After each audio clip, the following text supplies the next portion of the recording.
ભરૂચ જિલ્લાના મનરેગા મહાત્મા ગાંધી રાષ્ટ્રીય ગ્રામીણ રોજગાર ખાતરી યોજના હેઠળ થયેલ કથિત ભ્રષ્ટાચારના કૌભાંડમાં ખાસ તપાસ દળ એસઆઈટી દ્વારા વધુ 4 શંકાસ્પદોની ધરપકડ કરવામાં આવી છે।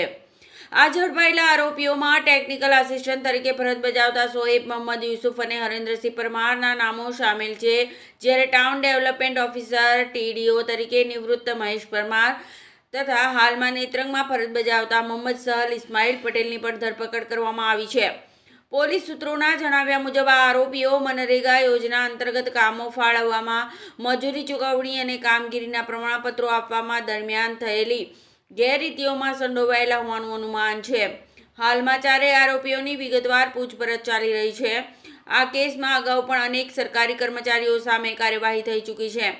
નવા ખુલાસાઓની સાથે તપાસ વધુ ઊંડી થઈ રહી છે અને પોલીસ દ્વારા વધુ ધરપકડોની સંભાવના દર્શાવવામાં આવી રહી છે।